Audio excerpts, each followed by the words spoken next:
Hi there, thank you for joining me for the latest edition of Telile 24/7. I'm your host, Adam Cook, and this week I have three guests with me in the safely socially distanced Telile studios. We're going to talk about life on Isle Madame in the summer of 2020.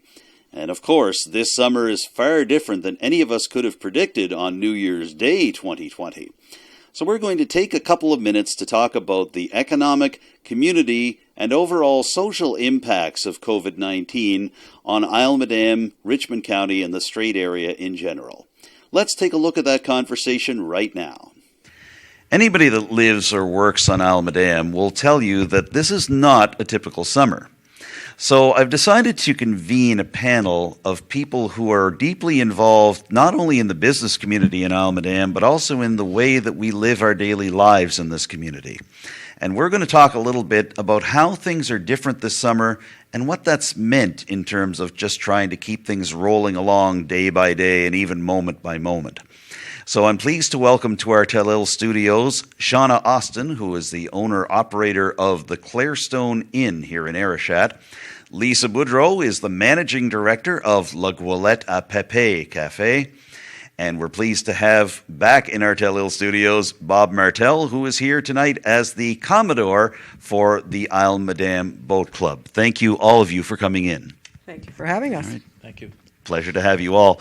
I wanted to begin by asking each of you what is different about this summer. And that might seem like an obvious answer with COVID-19 having arrived in Nova Scotia and the resulting social distancing protocols that have been laid down by the province. But that means something different for each of you in terms of what you've experienced before the summer of 2020 came around. And I'd like to begin with you, Shauna, if I could. Can you describe a typical summer? And I mean, this is your peak season at the Clarestone Inn. Can you tell us what would be a typical time for you and what's not very typical about the way 2020 has unfolded? Well, I think the thing that I noticed the most so far about this summer versus any other summer is that there's this sense of awkwardness and cautiousness with people.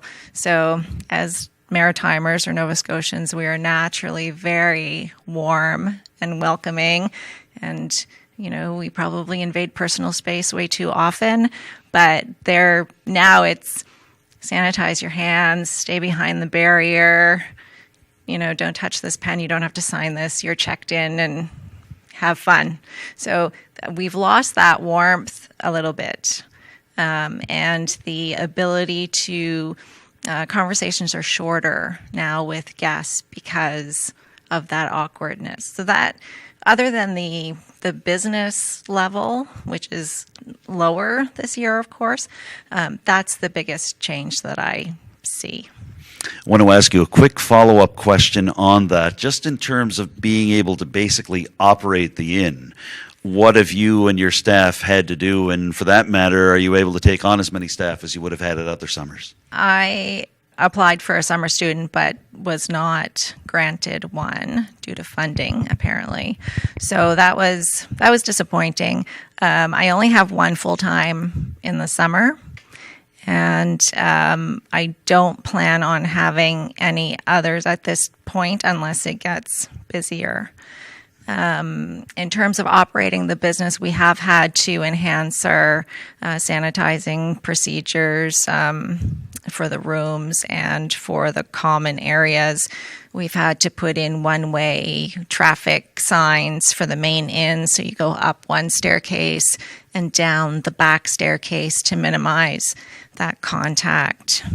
I'm wondering, too, just before we move on to Lisa, how has business been overall? Has the Atlantic bubble helped since it came in early July? We're not seeing too much outside of Nova Scotia yet, but I've introduced a motorcycle package, so I've seen a few riders come in, which is encouraging. I have some from PEI coming next weekend, so that's kind of fun. I've introduced a cycling package, so we have a group of 16, I think, cyclists coming in August, so that's good. But we're still seeing just trickles of Nova Scotians right now. All right, thank you. Lisa, turning it over to you, I know there have been changes at La Goulette Pepe. I know that there's been plastic shields that have gone up, and I know that the main seating area in La Goulette was shut down until very recently, that it's just opened up. But what can you tell me about how this summer differs from previous summers that you've had over at La Goulette? Well, primarily, I think the differences has been that it was very, quick and forceful beginning March 15th. We went from regular building up of momentum for the spring season to less than 10% of sales overnight. So I would echo what Shauna says, that people seem very timid. They were advised to stay home, so they did. And that had a lasting effect that we're still trying to recover from. But having said that, our seating area is open now. We've reduced our seating. We didn't have a large seating capacity anyway, but we've reduced it by 2 tables. We can seat, I think, a maximum of 10 people in the site. And we've reduced our seating outside so that we can sit 8 outside as well.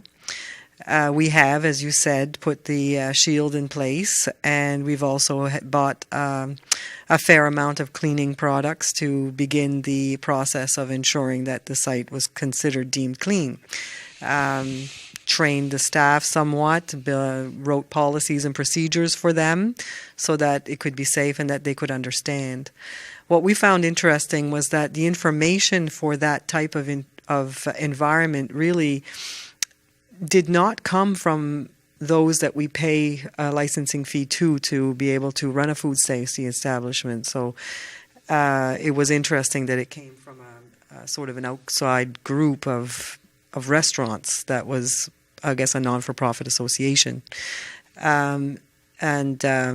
So we were able to follow those guidelines and put in place what was necessary, what we deemed was necessary. I think there's been an information flow that's been a little bit maybe sporadic and maybe not complete. You're never sure if you're seeing the complete information that's necessary. And so I think it's led to a little bit of confusion, but everyone's trying to do their part to do the best they can to make places safe. I like to think that the customers feel welcome when they come in. So I like to follow the social distancing rule and welcome them in and speak to them as I would always, because I think it's part of the culture of our site. And I don't want to lose that. So I try as much as I can to sit down and say hi to people. I ask them what brought them there. And we are seeing people that are from outside of Nova Scotia, but we're not seeing the primary clientele that increases our capacity in the summer is the Europeans and the people from Quebec. And we're not seeing those. I was concerned that might be the case, but I wanted to ask you as well, too, what goes through your mind mentally, not only when you see all this happening to your primary business, but I think a few people in Isle Madame know now that you've expanded the business a little bit and have set up a new meat shop that you've called, for the time being, it's called the Local Jerk. We'll see what happens in terms of the next little bit. But what goes through your mind when you're thinking of expanding your business, but all of a sudden it's getting harder to just run the business that you already have? Well, I think if there's one thing we learned on March 15th very quickly was that you can't run a business that depends 100% on foot traffic, because when no one comes, you have no business.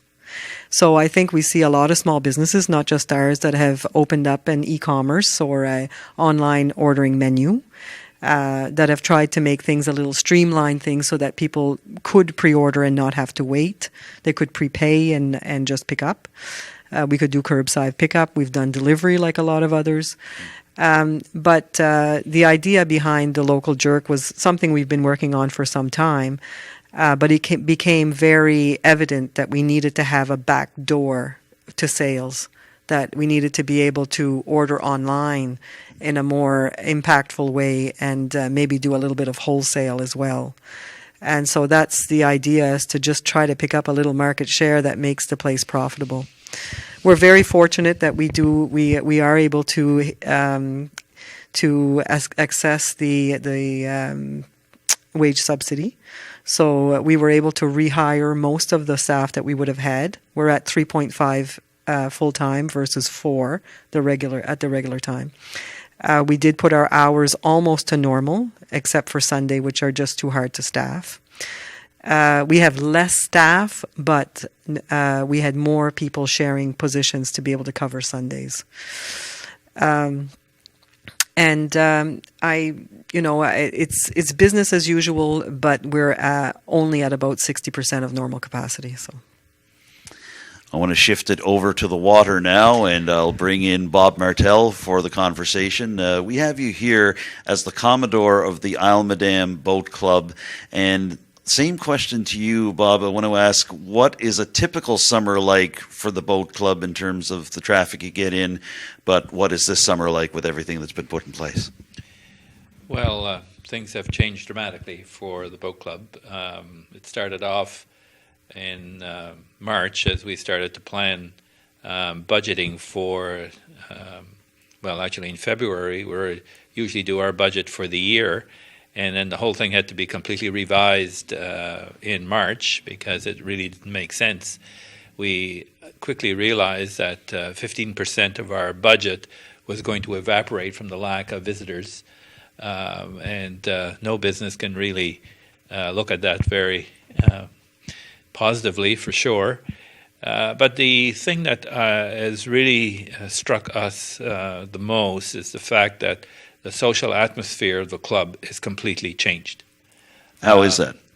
Well, the club operated both as a boat club of members, but also reached out to the community with respect to things like breakfasts and various get-togethers. Those have been completely eliminated. And we used to run 20 to 30 of those a year when you counted the breakfasts and the special events. That is gone. This year we were going to host Blue Nose again, which was the third time that we've hosted the crew and local dignitaries and invited guests, which was always a great event for the community and for Blue Nose. That's been cancelled. We've had to close our clubhouse completely, so that anybody showing up at the clubhouse is unable to use it. It includes the bathrooms. And the reason for that is we are a volunteer organization with no paid staff. So we are unable to follow the guidelines for sanitation that these two business people here are following, because we don't have the volunteers to be able to do that. And we can't expect volunteers to completely sanitize the clubhouse every time somebody uses it. It's become totally impractical. If it was just the bathrooms, then probably we could do that. But the bottom line is we have a lounge, we have a kitchen, and anybody coming to the club they're able to do that. We also would allow members to have functions there, like weddings and anniversaries, etc. That's been completely closed to members as well. So it's extremely dramatic.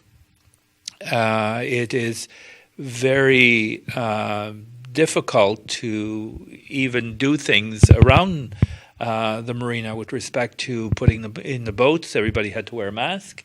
When we put in the docks, we had to wear a mask.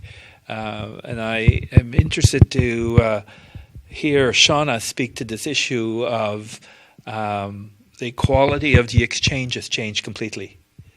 And because people have a basic fear. Some of our members have health issues, which obviously they have to be very careful about social distancing rules. So I hope this is the last time we're ever going to go through this, because it hasn't been easy. And you paint such a vivid picture of what's been lost from a social perspective. As you say, the breakfasts aren't happening. The individual events involving members, such as weddings, aren't happening.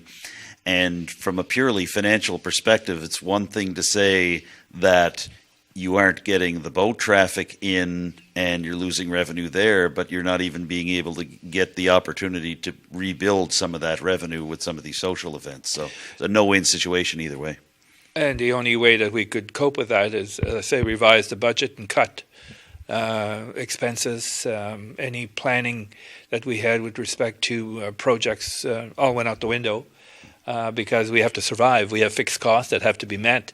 We don't qualify for any assistance whatsoever. So, insurance is insurance.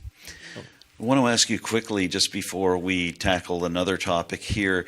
I know that the provincial government allowed marinas, waterfronts, boat clubs and such back in the spring to start preparing for opening and preparing for having a season. What was the thought for all of you then? Were you at least somewhat optimistic that you might be able to salvage what had been lost, or did it just feel like too little too late? Well, I think we realized that we depend on foreign traffic for visitor revenue, a lot from Quebec. The closure of the Lennox Passage Bridge was a real boom for us because people had to go around the island instead of through it. And for the last 2 or 3 years, we've been doing very well from those visiting boaters. And then we had a number of American boats. We've had cruising clubs from the U.S. who would come to Arishat, and several occasions we've been able to host them, provide meals, etc. But we realized quickly that that wasn't going to happen, despite the fact that the marinas were going to reopen. We just don't have the infrastructure to be able to do that, and there wasn't any government assistance to help us with that. With that in mind, you mentioned government assistance, and I'd like to turn the topic over to the programs that have been made available by the federal government. And Lisa, you touched on them a little earlier, so I'd like to start with you on this if I could.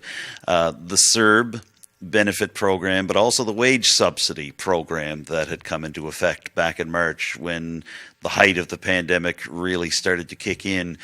Can you tell me a little bit about what your experience has been as a business owner with those programs, but also what you might have heard from some other business owners in the area? The sense I get is that it has not necessarily been all roses in terms of trying to deal with these programs. Can you tell me a bit about what you've experienced at Lac Ouellet? Well, now that it's up and running, they seem to be coming. The subsidies are coming in fairly well. The wage subsidy specifically, we were very fortunate that we qualified for wage subsidy, so we were able to pack into that. It did take a long time. It was a lot of promises at first, and it seemed to take a long time for it to roll out. But considering the magnitude of this particular project and the fact that it was unprecedented, I think that, looking back, it was probably as well done as it could have been done. The wage subsidy allows me to basically pay our bills that have accumulated from subsidy to subsidy. So in other words, we make enough in our daily sales to be able to cover the wages of our staff, but not enough to pay the expenses incurred to open. So we require that. Being in a rural area, that's basically, and a tourism, almost, a tourism reliant business, like many of us are. We are a little tourism related. This would be the time where we would build up enough fluff to get us through the winter. So we're not seeing that. There's no fluff. We use the subsidy to pay our bills, and therefore, come winter, we're either going to have to self-finance or decide what we're going to do at that time. And, like many tourism towns, we're certainly not as touristy as Cheticamp or Badek or any of those particular towns, but a lot of them shut down in the winter because they're deemed tourism related. So I could see ourselves having to look very hard at what will occur come October, maybe even before that. And if the wage subsidy ends in August, then there will be a lot of ending in August as well, because there's just not enough. profit margins on the food service and the gasoline business, which I'm in, are nowhere in the 40% tile that we've actually lost in sales. So we are actually operating at a deficit anyway. So that's going to draw a picture on the wall of what's actually going to occur, I think, across the board as far as who can handle what. We're only starting to get consumer confidence now to go out. Mm-hmm. Those who have social anxieties, what was not scary before is scary now. So they're not moving very far as I'm concerned. And some people have differing opinions. So you have some people who are very comfortable in a COVID world, and you have some people who are very uncomfortable in a COVID world. You see it in their posture as soon as as they come in. Correct. You see how well they wait outside in line. You see how they read what's written on the door, and you see those that don't. So we need them all. They're all customers. We need them all to be continuing to buy and keep the dollar rolling in the local economy. When we lose, 50% of those who would normally come through the door, a second wave is not going to make them any happier or any more capable of going out there and doing their thing. We have such an aged population here that many of them are compromised anyway. And it's not good. There's no good picture to paint here. One wave after another is not going to help. We're just trying to survive on having hit the worst hit we've ever had. I want to jump in on that to ask you, have you gotten a sense of just how much customer loyalty and even just basic brand loyalty that you've been able to build up over the last few years that Willette has been in existence? Because it's one thing to say that people will keep coming through the door, and it's quite another thing to say that people right here in the community will keep coming through the door. What has that experience been like for you? Well, it's been different in the cafe than it has been at the gas bar. The gas bar at the beginning, we suffered greatly, but because we had a 24-hour unmanned site, people would come with their gloves. They didn't have to touch anything. As long as the system was working well, they could come in and get their gas and drive away. And we saw a greater use of that. We actually saw people that we just couldn't seem to get to use that system suddenly know how to use the system. People would help each other out to learn, they'd stand and tell them what to do. But the coffee end of it, it's really a commodity that's a form of enjoyment. And I've had comments that I've had to remind people that we were deemed essential because of the gas bar. No different than any other gas bar attached to a C-store, except we were attached to a cafe. Because when I would do promotions for coffee, some of the comments would be, well, really? Should you be selling honey now? Or shouldn't you be selling honey now? Well, you can pick it up at the grocery store, or you can pick it up at the cafe, that's up to you. People were developing in their minds what was already an acceptable form of business to be operating and what wasn't. And then social media is a powerful tool. So when someone is not pleased, you can feel it pretty strongly. And when you run a business and you want to cut your advertising budgets, you always lean on social media very, very strongly to try to reach the masses. So it's a double-edged sword. And so you have to be silent when you need to be silent, and you have to speak when you need to speak. And you have to hope that the general consensus will be that you've done a good job overall, and that people at the end will understand that you're doing the best you can. Shauna, I'd like to bring you into the conversation just in terms of what the federal government has offered in terms of CERB and wage subsidies in particular. How is your business done in terms of being able to access these programs? And I know Lisa brought up that there was some difficulties in communication early on. Did you experience that at all? Have things run smoothly for you at the Clarestone? They have. I didn't actually apply for the CERB in March, April, because we had literally no visitors. So I had no staff.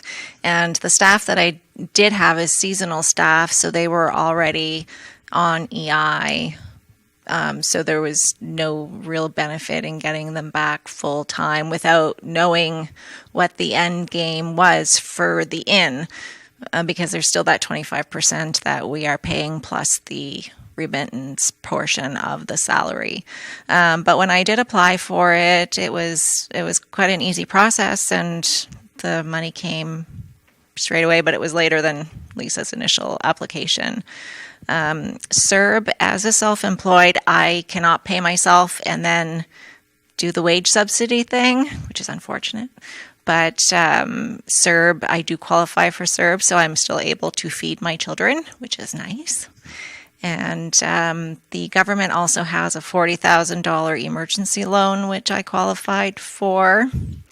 Not that I want to use it because I already have a big loan, so adding more debt is not the answer for me. But if it means saving me, then so be it. It sits in my account too, but I'm terrified to use it. I really, if I get near 40, I figure I'm at zero, and so I don't spend any more. That's basically how we're going to play that game. Hopefully, we'll never have to touch it. Right, I certainly hope so. I want to ask you, Shauna, Lisa's just mentioned a moment ago about what it's been like to try to keep customer loyalty during a time like this, during a pandemic. Now, you're in the accommodation side of things, so you have a different type of clientele, but have you felt any kind of rallying around you as a member of the business community here in Isle Madame? Have you found that local residents are concerned about the state of the Clarestone and its ability to be able to make it through this difficult year and to go on into future years? What's that sense been like for you? I think everyone cares about the inn. It's the only 17-room accommodation place on the island, so I'm hoping that they're rallying. I'm hoping that they're encouraging their friends who may be coming to visit to spend one night out of their vacation, even if it means spend one night at the inn and then come spend the next 5 with me, kind of thing, which would be really nice, because every little bit counts, and especially this summer, to make an exception, hopefully. But I am seeing repeat customers. This week was very good, and I love my repeats because they're so friendly. And I think from a resident of Isle Madame, and not speaking specifically about the boat club, I think it's absolutely critical that the government recognize that we need specific infrastructure, and the boat club included, for that matter. If we are to go through another couple of summers of this, the very existence will be threatened, because you just cannot keep dipping into your savings or keep cutting your costs such that you don't even maintain the infrastructure in a proper way. So I think all residents of Isle Madame need to be cognizant that the La Gualeta Pepe and the Clarestone are just part of the fabric of the community. And if we cannot keep those in place, we have no community. And we will have another retirement villa. Yeah, exactly. Well, I wanted to pick up on that a little bit. And Shauna, I'd like to get your thoughts on this. And I think Lisa and Bob will probably have some thoughts on this as well, too. The tourism sector in particular, and I was speaking to somebody about this earlier this week, the concept that there has to be a conscious choice to be made to come to Isle Madame, because it's not on a main highway, it's not on the way to the likes of the Cabot Trail or to the Glace Bay Miners Museum or the Alexander Graham Bell Museum. It's not a drive-through spot like Port Hawkesbury or St. Peter's would be, or even Bedeque would qualify there. You literally have to make the conscious choice as a visitor to turn off into Louisdale and then into Isle Madame. So knowing that, what do you folks see in terms of the outlook for the tourism sector here, not just this summer, but in the next couple of summers, as Bob's mentioning here, that this is not just going to be a one-time thing, that the impact will be felt for quite a while. What does tourism look like from here on in? Well, I've had this discussion with Lisa on many occasions. And as a lifelong resident of Almadam, the key to tourism here is the hook. You've got to hook them here, and you've got to keep them for 48 hours. And longer would be better, but if you can keep them for 2 days, then I think that's a win-win. We have one of the most beautiful places in North America to showcase, yet we have very, very few pieces of infrastructure that will keep individuals in place for a few days. And I'm not sure whose responsibility that is. I think the individual entrepreneur, obviously, like both of these, have put some pretty significant capital into trying to do that, but it's not enough. They can't do it alone. So I think as a resident of Almadam that wants to be here for some time yet, I'm very worried about that, because I think we are running into a depopulation part of our existence, and we have to attract new people, and we have to make sure that we have infrastructure to keep individuals who are visiting for a period of time.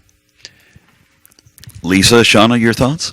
Well, I'm a little encouraged. You know, there's always a silver line behind everything. And what we've noticed is that being off the beaten track seems to have its allure this year. So we've had, last week alone, we had 4 groups from Sydney. I asked if they had been to Almadam before or what brought them to the cafe, and they had never been here.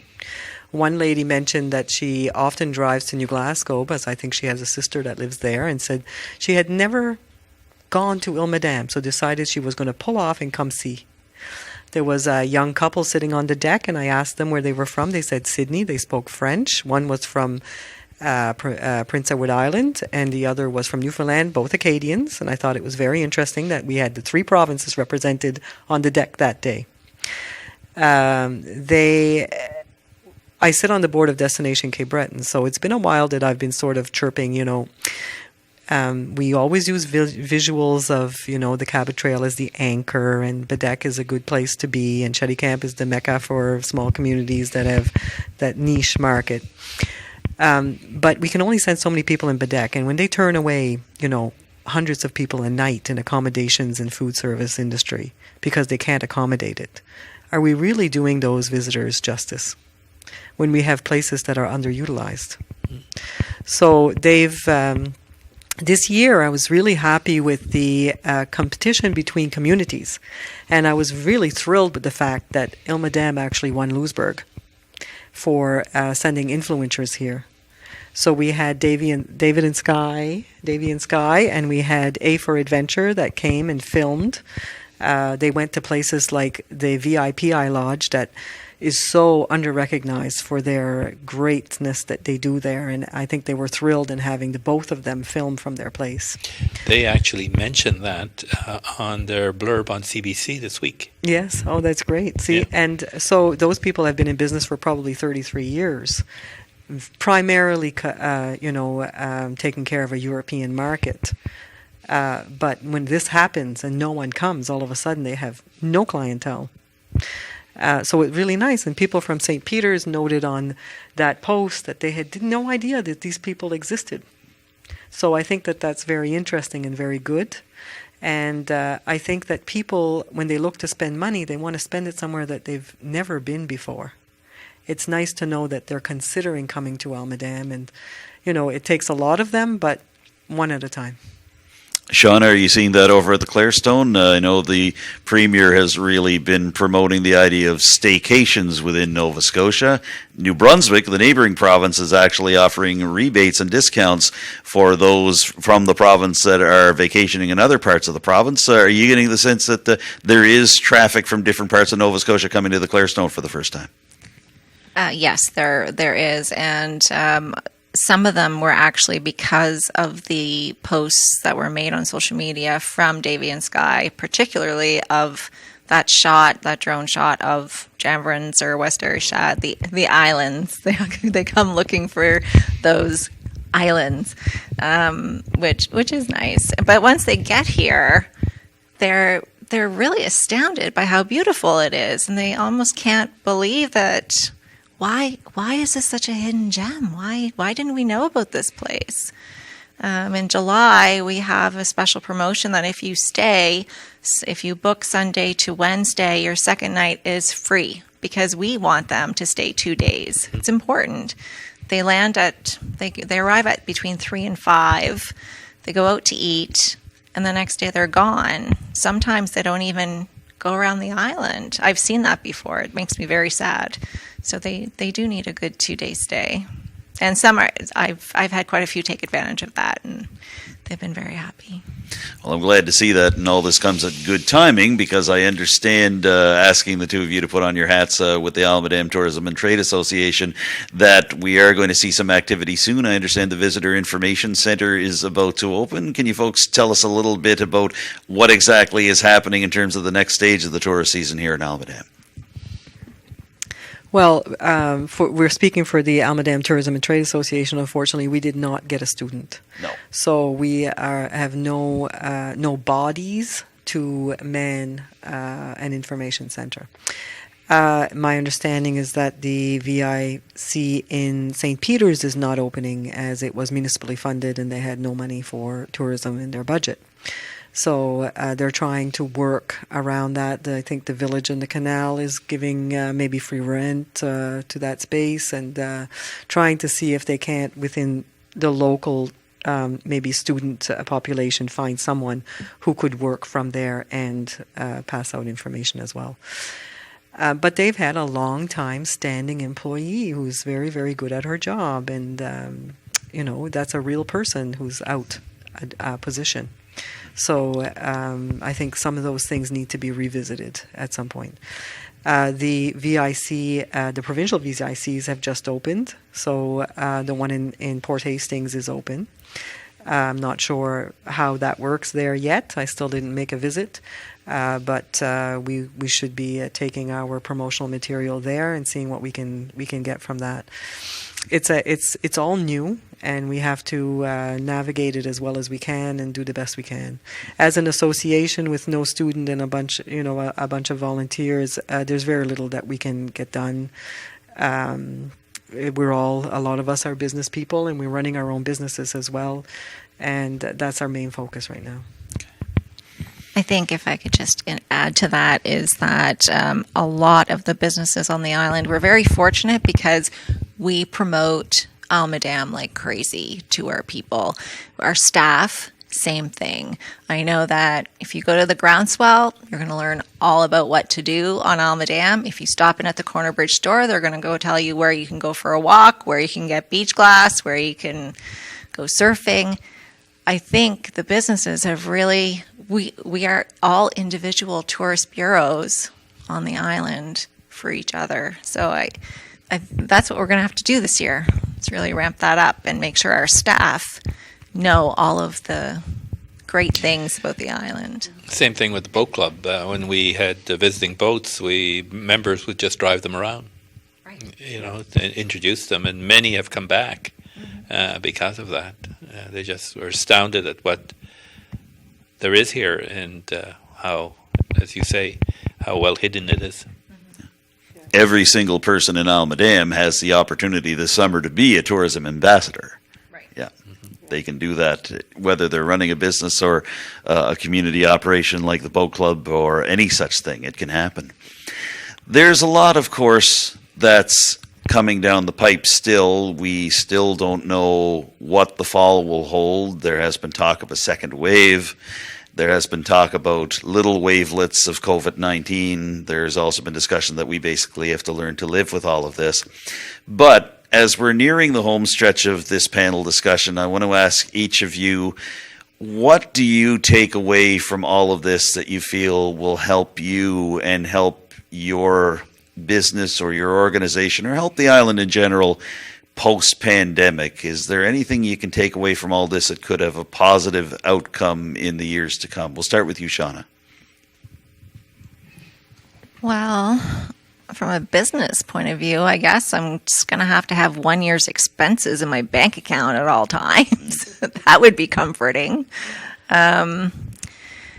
If we can see us through to the end, I'm just going to be grateful that and really, yeah, be grateful that we are able to get back to our warm and hospitable and generous selves, that we are able to socialize again with our guests, that we are able to have guests socialize with each other, because they're not doing that now either. Guests are pretty much staying in their own little group instead of meeting other people from other. It's sad, but that's what I'm hoping will happen.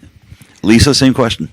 Well, last year in front of the cafe and most of the main stretch of Arishat, we had pylons for 4 months when they put in the sidewalks. And I certainly didn't want to complain because I fought really hard, and so did the rest of the members of the association, to actually get that piece of sidewalk in place. But it did create a negative traffic pattern for the road. And sometimes when you lose a business, it doesn't come back. They find another place to find their niche, and that's where they go. And then this year, it was to be our big bang year, and COVID hit. So it's kind of, we're all ready. We're posed to move forward. We want to capitalize on that, return on investment that the beautification and the streetscapes are supposed to afford, and so we're hoping that's going to happen. But I think every business should really be looking at how they can do things more efficiently, more effectively, a little smarter, a little bit better. I think we're going to see ways of doing business that we were sluggish about before. We're going to start thinking and functioning like large corporations and not like small business moms and pops. We have to if we're going to survive. So I think we're going to see some of those positive changes. Positive aspects of this will be exactly what Lisa said. The businesses that are going to survive this period are the strong, well-managed businesses that really understand how to manage their bottom line. In the restaurant trade, it's called managing the garbage. And I think that will carry them forward in a positive way. Whether there's a second wave or not to knock them down, that's another matter. I think the social piece of this is going to be a little more difficult to wrap one's head around. I just don't see people being comfortable socializing for a while yet. I think if we end up getting a vaccine, people will feel that is their solution, and then they will go along and, just like we've done with smallpox and polio, bottom line, memory takes care of it, and we move on. While there's a threat of a second wave, or that there's possibility of infecting others, that piece of it, the businesses that are involved in the social aspect of society, are going to have some difficulty going forward. And I feel badly for those managers and investors who are going to have to cope with that. I think I'd just like to add that, we don't know what the future brings exactly. But I think it's important to know that there's going to be some very strong and good entrepreneurs that are not going to succeed. And, we're going to count many of us amongst them. So we don't want to be critical as to why a business may or may not have made it. I think these are unprecedented times, and it may be that the entrepreneur just says, I've had enough, and I'm not going to put any more in.